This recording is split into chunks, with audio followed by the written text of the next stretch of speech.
한국과 미국, 세계 각 나라에서 오늘의 미국을 듣고 계신 분 안녕하십니까? 오늘의 미국 위켄드 에디션 강혜신입니다. 오늘은 먼저 아마 보신 분들도 계실지 모르겠네요. 영국 그 찰스 3세 왕의 대관식이 있었고 미국에서도 뭐 당연히 보도를 하죠. 많은 분들은 지금 시대에 이게 맞는 건가? 생각하시는 분들도 계실 테고요. 그렇게 생각하시는 분들은 영국에도 많이 있었습니다. 또 미국에서 제가 며칠 전에 제3당이나 제3의 후보를 지지하고 원하는 정도가 10망의 정도 이런 것이다 하고 보도를 해드렸었는데 컬럼리스트의 컬럼 등을 통해서 거기에 대해서 완전히 반대하는 내용의 컬럼이 나왔습니다. 이 컬럼은 지금 한국에서 일어나고 있는 신당 추진 그것과도 비슷한 얘기고요. 오랜 신당을 추진하고 제3세력이 나올 때마다 실패했고 그리고 실패한 것뿐만이 아니라 다른 당에도 미치는 영향 그런 것까지를 분석하는 칼럼을 전해드리겠고요. 바이든 대통령이 아들에 대해서 한마디 했네요. 클래런스 토마스 연방 대법관이 와이프와의 그 스캔들에 대해서 지금 공격을 많이 받고 있는데 여기에 대해서 또 다른 방송에서 전해드리지 않은 새로운 사람의 반격 같은 것이 있고요. 당연히 미국에서 무척 중요한 일자리, 은행 문제, 앞으로의 경제 묶어서 전해드리겠습니다.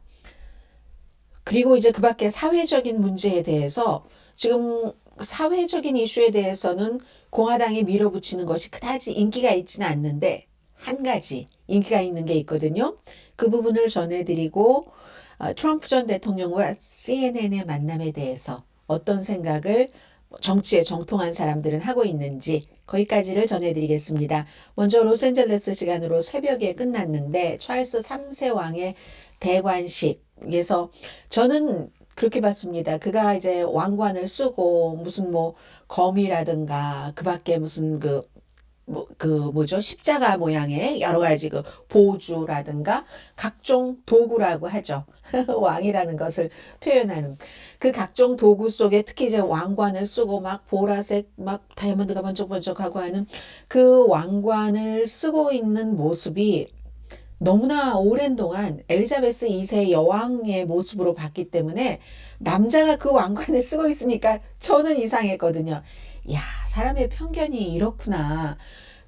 엘리자베스 2세 여왕이 미국의 아이젠하워 대통령 때부터 1953년부터 지난해 9월까지 여왕이었었기 때문에 항상 그 모습을 보다가 정말 73세에 평생을 왕이 되는 것을 준비를 해왔었던 찰스 3세 왕 아닙니까? 그런데도 그가 막상 그 왕관을 썼을 때 저는 어머니가 쓰고 있을 때와는 좀 다른 뭐가 익숙하지 않은 그런 것을 저는 제일 먼저 느꼈습니다.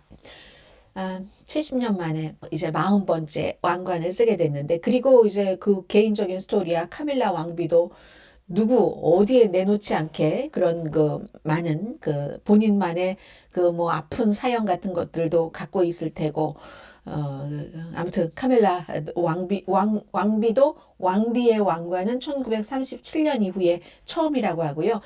기본적으로는 영국의 역사고 영국의 문화이니까 이 같은 군주제, 왕비, 왕자 이런 모든 것들을 받아들이기는 하지만 그렇지만 사람 위에 사람이 있다는 그 제도는 저는 별로 좋아하지 않고요. 그래서인지 오늘 그 찰스 3세 왕이 나는 섬김을 받으러 온 것이 아니라 섬기려고 이 자리에 선 것이다 했는데 섬김을 받던데요, 그리고 세금으로 영국 돈으로 1억 파운드 정도가 나간다고 하니까 지금 미국보다 인플레이션이 2배 이상인 곳이 영국인데 10%가 넘었는데 그걸 또 좋아할 국민은 그다지 많을 것 같지 않고 그래서 영국에서도 시위가 있어서 체포된 사람도 있다고 합니다.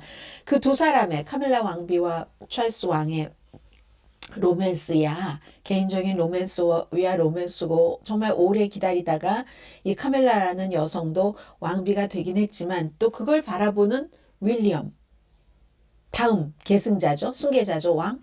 또 해리 와이프는 가지도 못했어요. 영국 왕실에서 아주 대놓고 여왕도 그랬었다고 하잖아요. 숨진 아프리칸 아메리칸이라고 그렇게 경멸하고 그 자리에 결국은 안 갔고 이 사람들도 왕가에서 빠져나와서 뭐 책도 쓰고 인터뷰도 하고 등등 그런 윌리엄과 해리가 볼 때는 카밀라 그 왕관을 쓴 모습을 엄마 다이아나 비와 당연히 그걸 떠올렸겠죠. 다만 본인이 특히 큰아들의 경우는 왕의 승계자이고 이미 와이프도 너무 좋아서 우뚝은요. 그리고 아이들도 있고 또 이걸 물려준다는 이런 생각 때문에 조금 뭔가를 숨기고 참을 수 있지만 해리 같은 경우는 느낌이 형보다는 조금 더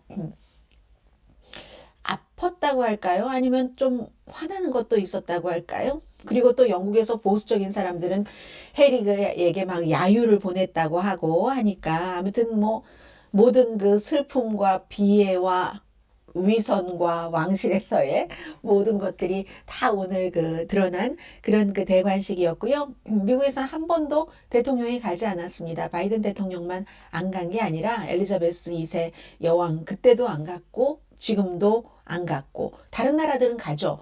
프랑스의 뭐 임마누엘 마크롱 대통령, 캐나다 총리도 갔고, 필리핀의 봉봉 마르코스도 갔고, 그리고 우크라이나의 젤렌스키 대통령은 국가를 지켰지만 퍼스트 레이디와 뭐 외무장관도 갔고요. 미국에서는 질 바이든 여사가 갔습니다.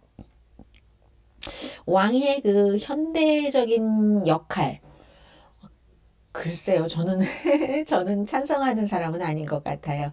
다 나라마다 특수적이고 그들이 하는 역할이 있기는 하지만, 그래서 아무튼 이미 뭐 9월 8일, 지난해 어머니 돌아가셨을 때 그때 왕이 됐고, 이틀 뒤에 뭐 왕으로 선포도 됐고, 73세라는 나이 많은데 왕이 됐습니다. 그런데 이제 이게 계속 될 것인가? 지금 윌리엄 왕자는 본인이 그 왕관을 이어받을 것이라고 생각을 하고 또 준비를 하죠. 그 사람도 벌써 한 40쯤 되지 않았을까요? 40살 맞네요.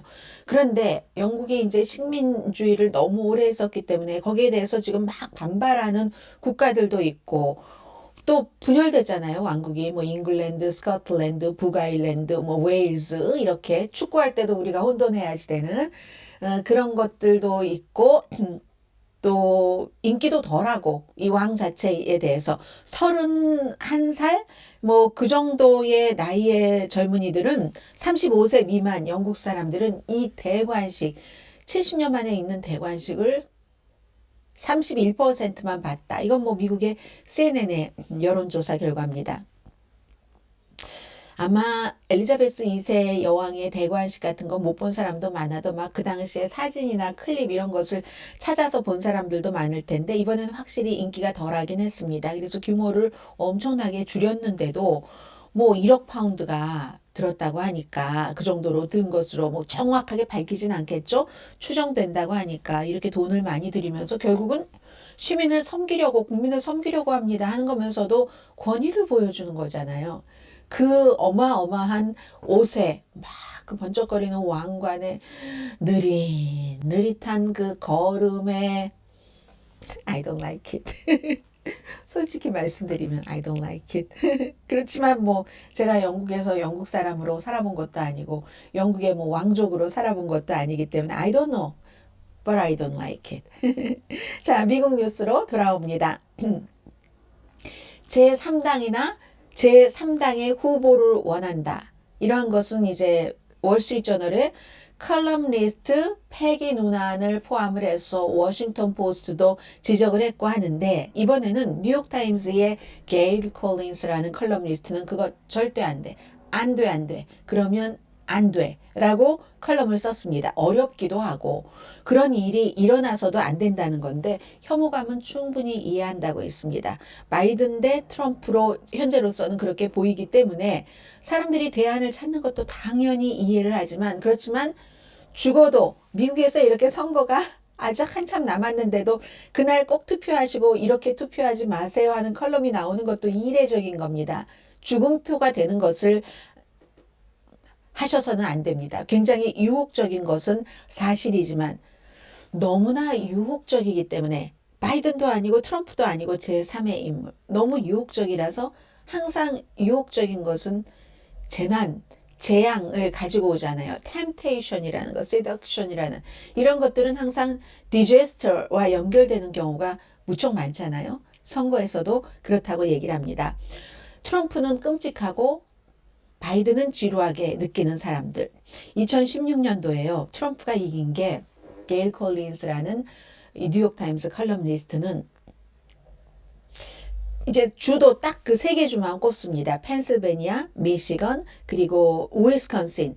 이게 이제 블루 칼라들이 많이 있는 러스트 벨트. 막 제조업은 망하는데 민주당에서 아무것도 해놓지 않았고 특히 후보인 힐러리 클린턴은 경제에 대해서 입도 떼지 않고 너무나도 오만하게 자기가 저 트럼프를 이기지 못해 하고 자신만만하면서 경제 정책조차 내놓지 않자 위스콘신, 펜실베니아, 미시건, 러스트벨트에 있는 사람들이 뭐 화가 나서 힐러리 클린턴 찍기 싫어서 제3당 후보를 찍었다는 거잖아요.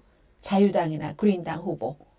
그리하여 특히 이제 그쪽 지역에서 그래서 트럼프가 당선이 됐다는 거죠. 오히려 트럼프에 경악한 사람들도 만약에 그 트럼프에 경악했던 자유당이나 그린당 유권자들이 좀 힐러리도 참 말하자면 재수없긴 하지만 좀 그렇게 표현되잖아요. 카멜라 해리스나 힐러리 클린턴이 재수없긴 하지만 경악스러운 트럼프보단 낫다 하고 힐러리 클린턴에게 줬어야지 되는데 그렇지 않고 그린당이나 이제 자유당 난 양심대로 투표하겠어 하면서 그쪽에 줬기 때문에 이게 민주당 표가 많이 빠져나갔다는 겁니다.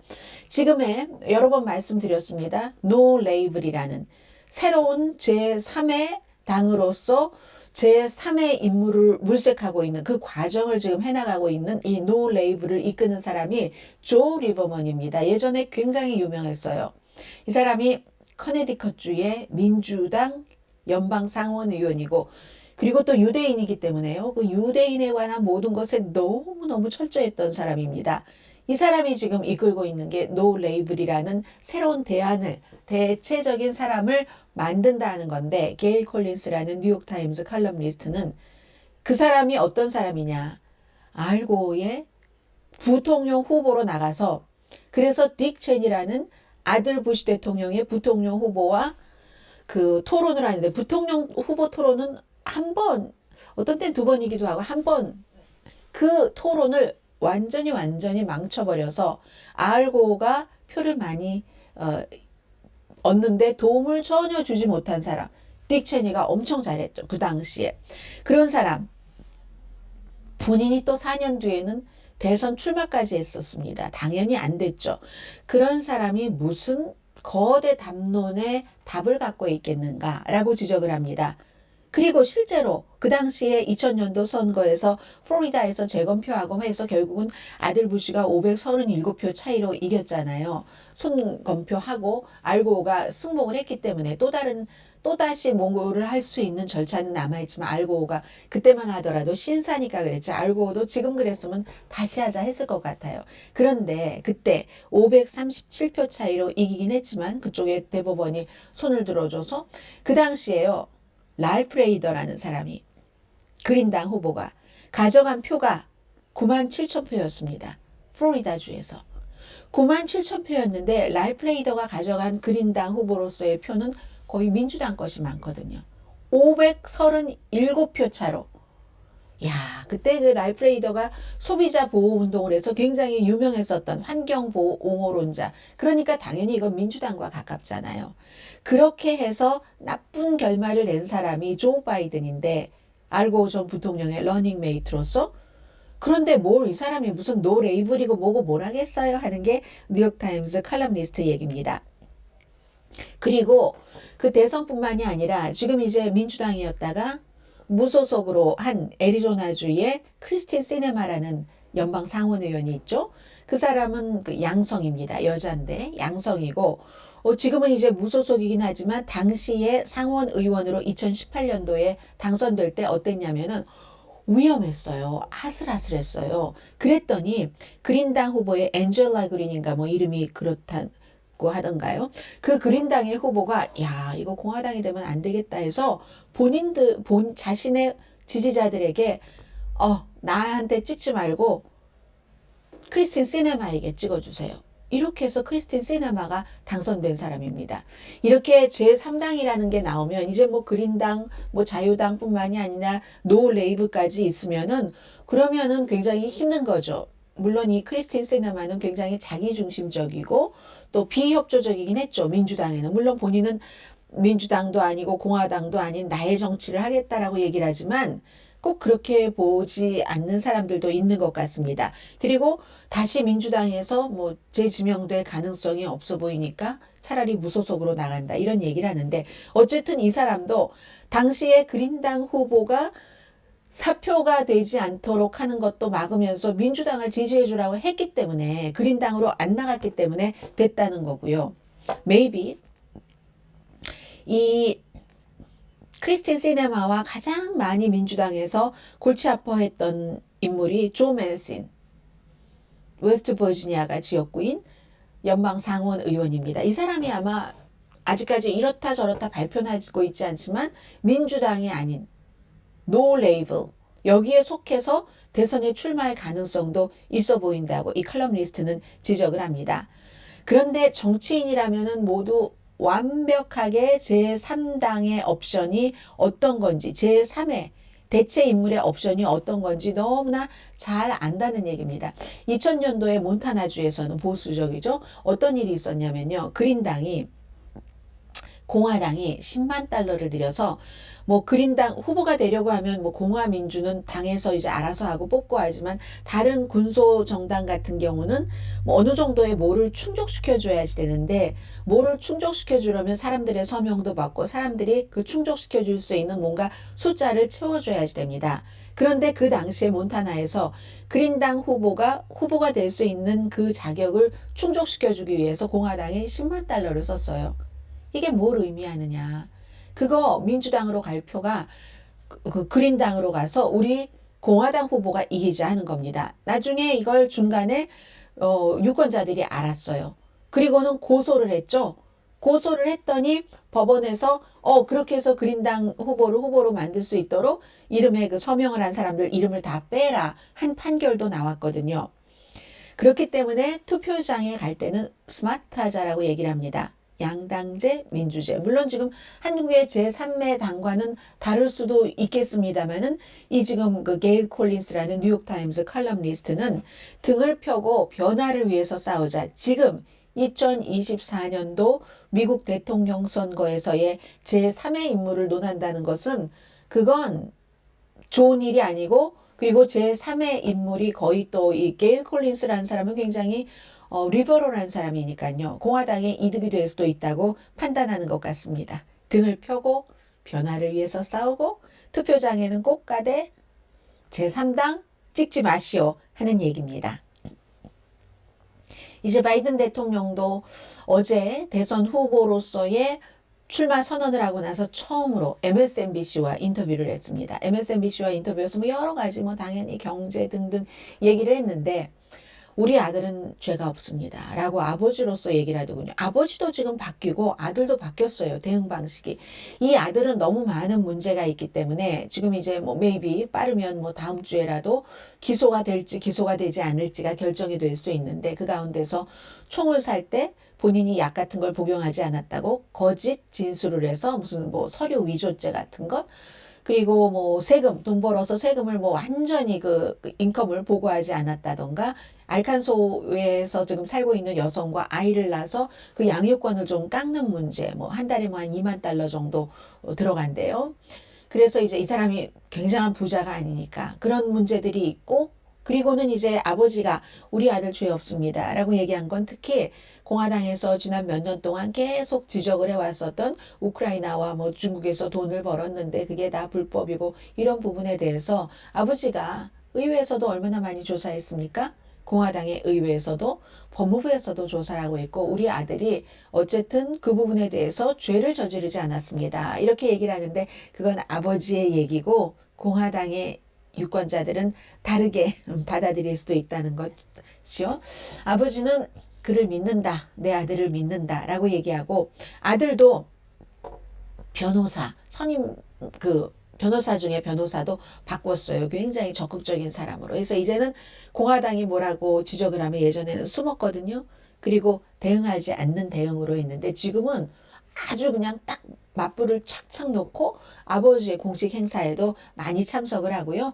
뭐 이 부분이야 트럼프 전 대통령도 마찬가지여서 다음 주에 아주 그 볼만한 정말 창피한 그런 그 강간 사건에 대한 배심원 판결이 나오고 그리고 그 사건에 대해서 데포지션한 그 테이블 보니까 이 여성 그 칼럼니스트 이 여성을 가리키면서 자신의 와이프라고 숨진 뭐 와이프라고 이렇게 얘기를 하고 어머 사진이 너무 이게 잘 안 보여서 있는 사진 잘 보이던데요. 아무튼 그런 것도 있고 또 뭐 말할라고의 그런 또 뭐죠? 뭐 기밀 문건 이런 문제도 있고 또 조지아주의 그 선거를 이거 내 표를 더 찾아내라 하는 것, 의사당 폭동 사건 그런 여러 가지 문제들이 트럼프 전 대통령도 이제 기다리고 있다. 하는 그런 말씀도 드릴 수 있고요. 또 연방 대법관에 대한 미국인의 신뢰가 상당히 이제 떨어졌는데 이건 이제 보수 대 진보가 너무 확연하게 보수가 6, 진보가 3해서 그동안에 정신없이 그 같은 쪽으로 딱 정치보다도 더 정치적인 판결로도 보이는 그런 그 판결이 나왔기 때문인데 한가운데 있는 사람이 클레런스 토마스라는 아프리칸 아메리칸 남자 뭐 굉장한 선배죠. 지금 그 대법원에서는 전부 뭐 카탄지 브라운 잭슨이라든가 에이미 코니 베렛, 브렉 캐버나우, 또 닐 고서치, 엘리아 케이건, 최고 참이네요. 뭐 소니아 소토마요르, 또 존 로버츠보다도 먼저였었죠. 어머, 최고 참이네요. 클레런스 토마스가.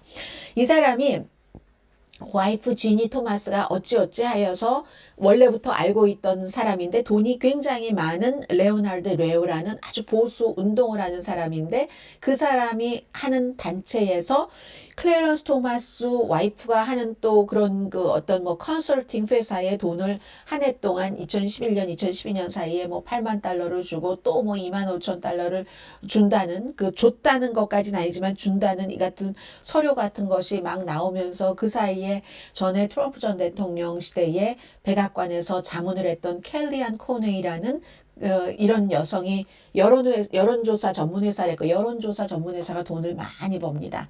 그래서 누군가 영향력을 미치고 돈을 벌려면 여론조사 회사를 하는 겁니다.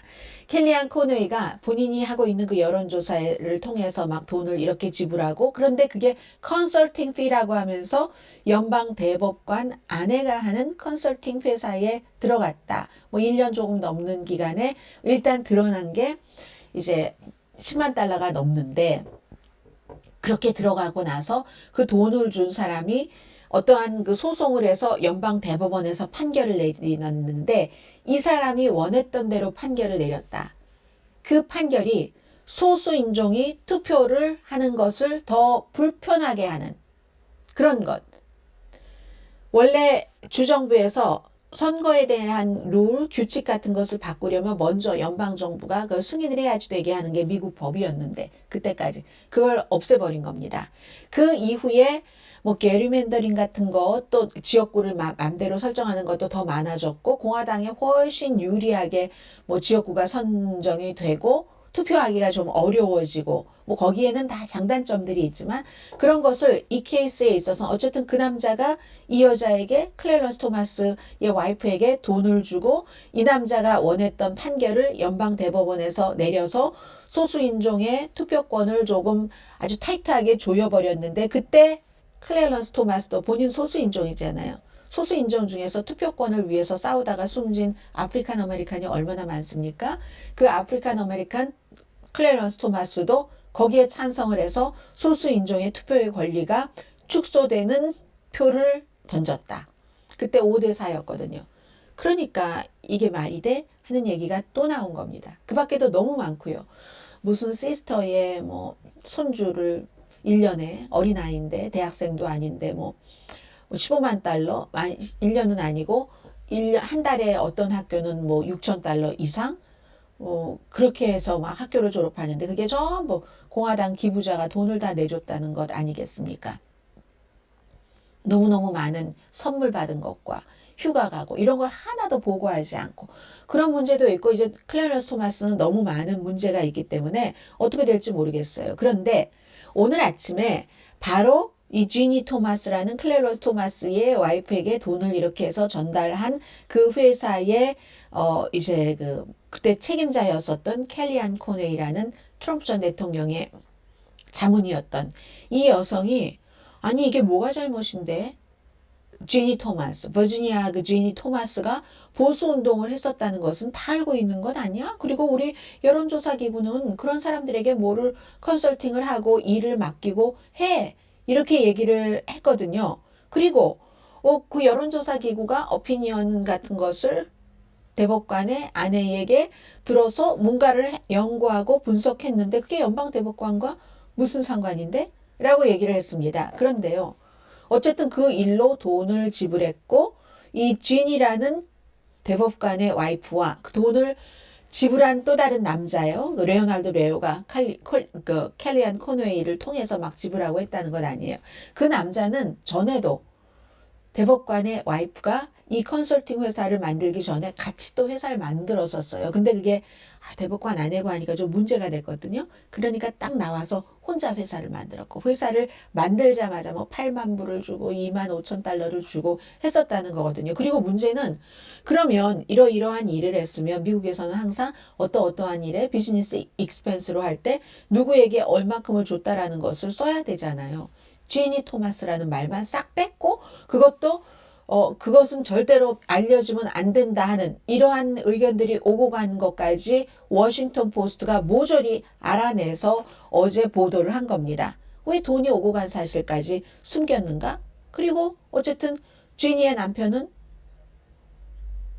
지니, 와이프가 돈 받은 남자가 소송한 케이스에 대해서 그 남자가 원하는 대로 판결을 내렸잖아요.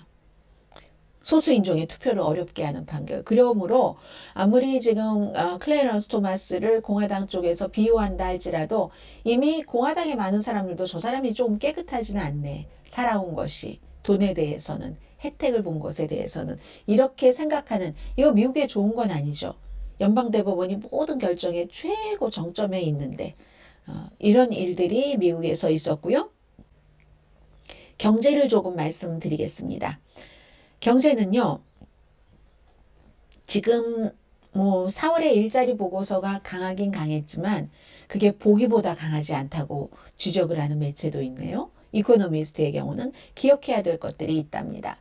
예를 들어서 3월에 오픈된 일자리가 지난 2년 사이에 오픈되어 있는 일자리, 열려있는 오픈되어 있는 일자리는 지난 2년 사이에 최저지만 4월에 새로 만들어진 일자리는 올 들어서 최고입니다. 25만 3천 개. 물론 이게 이제 다음 달에 보면은 수정치가 또 나올 수도 있어요. 실제로 다 보니까 그 임시였는데 이것보다는 정리하고 나올 수도 있지만 일단은 이자율 인상을 그렇게 했는데도 노동시장이 완전히 위축되지 않네? 뭐 3월달, 2월달, 1월달 별로인 것 같더니 또 4월달이 되니까 금방 회복을 해보네. 예상했던 게 18만 개인데 25만 3천 개나 만들어졌네. 지금도 이 일자리에 있어서는 수요가 공급보다 많다는 얘기입니다. 더군다나 호텔, 뭐 연예 문화, 뭐 항공 당연하고요. 차일드 케어, 식품 서비스 이런 곳은요. 그러니까 원하는 사람이 많으니까 일할 사람은 임금이 인상될 수밖에 없고 임금이 인상되면 상품값, 에너지값도 올라가고 그러면 또다시 올라가니까 물건값이 올라가죠. 인플레이션이 되고 회사는 돈을 절약해야 되니까 사람을 덜 고용함으로써 이제 임금 상승을 딱 막을 수도 있다. 이제 사람을 덜 고용함으로써 여기에 이제 포커스가 가게 되는데 통화정책이라는 것이 이제 시차를 두고 그 효과가 발생하기 때문에 말씀드린 것처럼 지난해 3월 달에 한 게 지금 이제 효과가 발생되는데 특히 그 효과도 분야별로 달라서 예를 들어서 이 노동시장에 대한 이자율의 효과는 한 14개월이 정도가 있어야지 그때 이제 드러나기 시작한답니다. 다른 것은 먼저 드러날 수도 있고요. 그래서 14개월이면 지난해 3월부터니까 이제 곧 이자율을 인상한 것이 실업률에 영향을 미치게 된다는 겁니다. 그러면 그때부터는 뭐 레이오프가 될 수도 있고요. 지금은 아니지만 이게 경기 침체로 이어질까?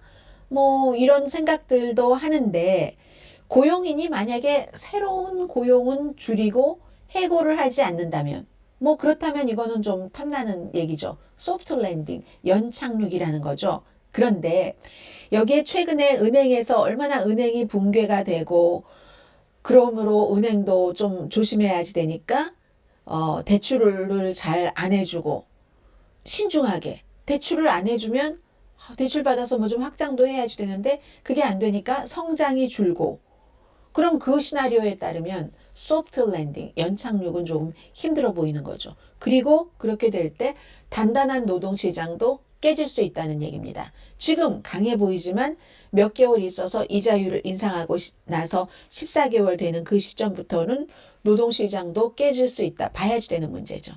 지금 경제는 그렇습니다. 그리고는 이제 뭐 First Republic Bank가 JP 모건 체이스에 팔려서 근데 JP 모건 체이스가 백마탄 왕자겠습니까? 아니면 뭐 흑기사겠습니까? 이건 딱 종이에다가 돈으로 계산해서 우리가 이 은행을 갖는 게 우리 JP 모건 체이스야 플러스야 마이너스야 플러스죠. 아니면 왜 갔습니까? 문제 있는 은행을. 올 들어서 뭐 70% 80% 이상 주식값이 다 빠져버렸는데 그리고 그럼 JP 몰건이 이걸 그래도 죽는 것보다 살려서 우리가 어떻게 해보겠다 하는 것은 관계 당국에서 그만큼 JP 몰건이 어머 달콤하네 하고 싹 이렇게 먹을 수 있는 사탕을 줬다는 겁니다. 뭐가 많아요. 굉장히 복잡한 일들이 있지만 우리는 간단하게 그 정도만 일반인들은 뉴스에서 알면 되잖아요. 전문가분들은 다 알아서 아실 테고 해서 그리고 이제 이런 케이스에 예금은 뭐 당연히 다 보호가 됐고요. 투자한 사람들 주식은 그거까지 보호해 주진 않잖아요. 그런 것을 전혀 채권 보유자 뭐 원래 은행 주주 이런 사람을 보호하지 않으면서 JP 몰건은 아 달콤하네 하고 삼길 수 있는 정도.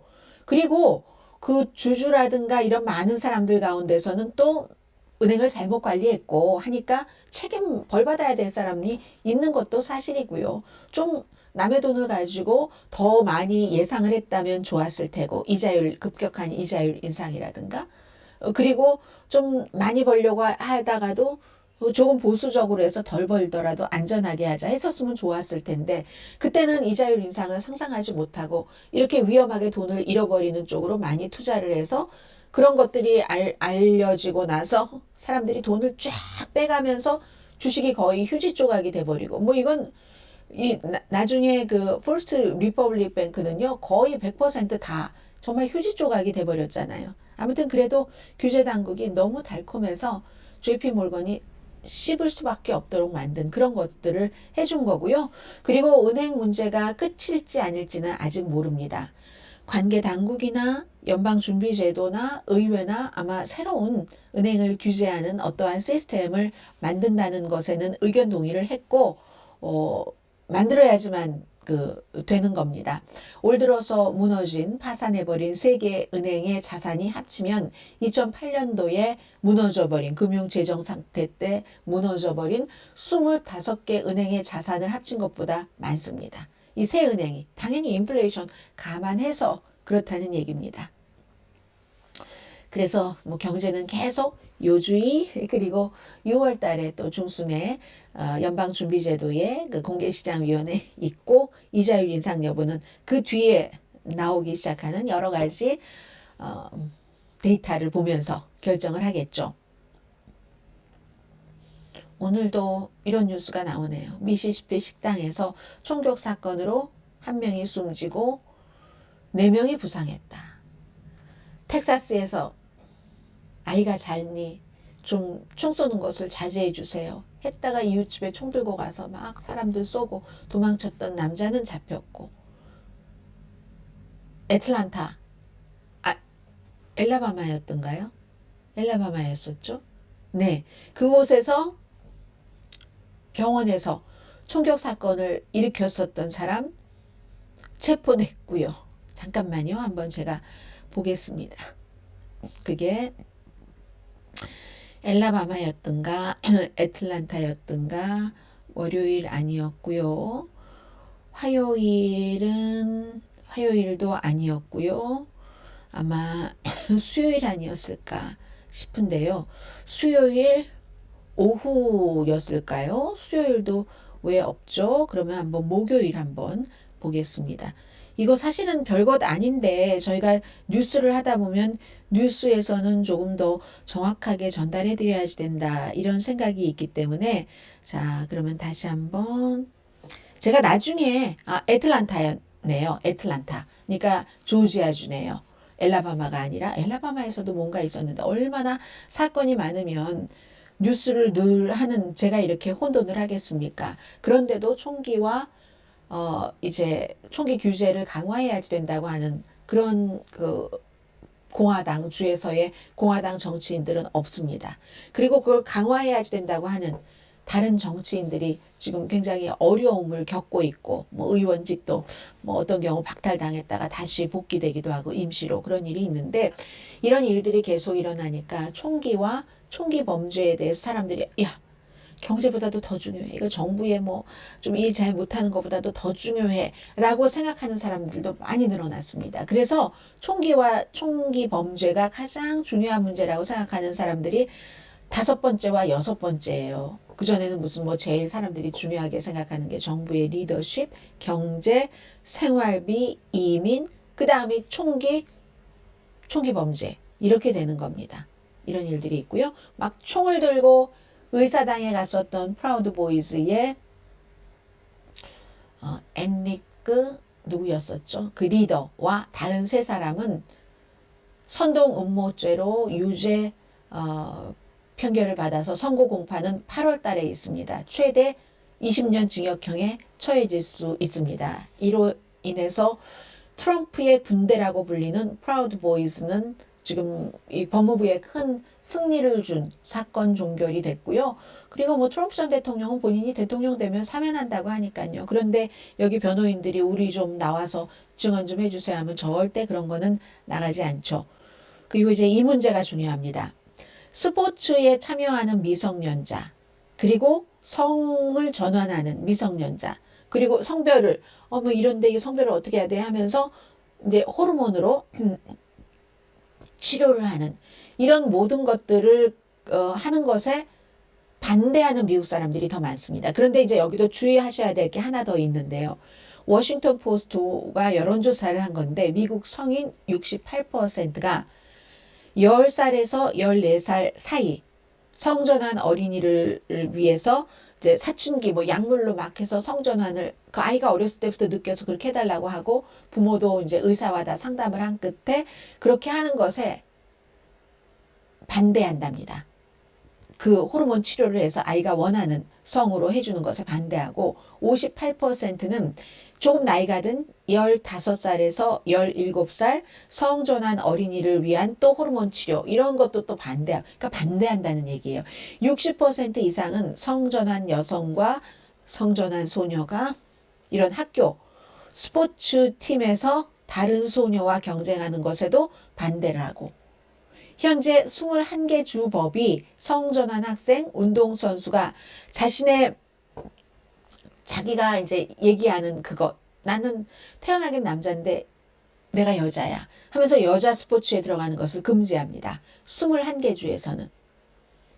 그리고 또 뭐가 있나요? 그런데 이것도 또 중요해요. 그럼에도 불구하고 응답자의 대다수는 정말 그 성전환한 사람들, 그런 사람들에 대해서 차별하는 그것을 금지해야지 된다. 그런 차별을 금지하는 법을 지지를 합니다. 그건 그거고 이건 이거고 차별은 나쁜 거라는 거예요. 3분의 2 이상은 군대, 초등학교부터 고등학교, 뭐 이런 그 모든 곳에서 또 뭐 직장 당연하죠. 그리고 뭐 집을 찾을 때 이럴 때 성전환한 사람에게 대해서 차별하는 것을 금지한다.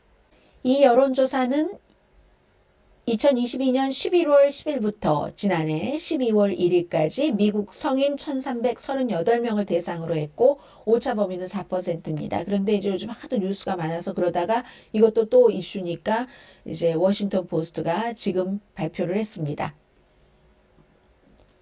마지막 이슈 전해드립니다. 자, 마지막 이슈는요. 오늘 그 트럼프 전 대통령에 관한 뉴스입니다. 폴 파이라고 미국의 이제 신문마다 다 한국도 마찬가지지만 그 미디어에 관한 그 리포트를 하는 사람이 있잖아요. 이 워싱턴 포스트에. 근데 이제 이분이 CNN 방송과 팍스가 아니라 트럼프 전 대통령이 팍스 미워서 그랬던 것 같다고 폴리티코는 보도를 하던데요. CNN 방송과 트럼프 전 대통령이 손을 잡고 다음 주 미국 날짜로 수요일 로스앤젤레스 시간으로는 5시, 동부 시간으로는 8시에 대통령 후보로서 타운홀 미팅을 합니다. 뉴햄프셔. 예비선거가 제일 먼저 치러지는 그곳에서 이 합의를 보고 놀라웠고 놀랍다는 말을 넘어서 경악스럽다. 이제 이 미디어 리포트는 리포터는 그렇게 얘기를 하고 있습니다. 트럼프 전 대통령이 7년 동안 CNN을 얼마나 비난했는가 막 밟고 이러는 거 CNN 가짜 뉴스다. 뭐 그 저널리스트를 그 백악관에 출입을 금지시키기도 했고 시청률이 그러니까 그것밖에 안 되지 막 등등. 근데 그 이전에 CNN 방송이 트럼프 전 대통령이 후보였을 때 사실 확인도 안 하고 논평도 안 하고 그냥 카메라를 쭉 많이 열어줬었죠. 부정 그 주장을 많이 하도록. 나중에 이제 그 CNN의 그 당시에 CEO가 내가 그 결정을 참 후회한다라고 제프 저커 그 회장이 얘기를 했었습니다. 타운홀 미팅은요, 이 저널리스트가 100% 후보에게 물어보는 게 아니라 타운홀 미팅의 말 그대로 유권자가 물어보잖아요. 그 가운데는 트럼프 전 대통령 지지자들도 있을 테고 이런 건 트럼프 전 대통령이 훨씬 그런 문제에 있어서 세련된 저널리스트들과 질의응답을 하는 것보다 트럼프 전 대통령에겐 쉬울 수가 있겠죠. 그래서 CNN 출연 말씀드린 것처럼 팍스에 트럼프 전 대통령이 한 방 먹인 거다. 근데 요 최근에는 뭐 터커 칼슨도 쫓겨나기 전에 뭐 터커 칼슨 쇼에도 출연했고 션 해니지 쇼에도 출연을 했고 했습니다. 그런데 요즘 론 디센티스라는 플로리다 주지사 본인의 경쟁자에게 너무 잘해주니까 화나서 다른 남자친구 사귀는 거예요.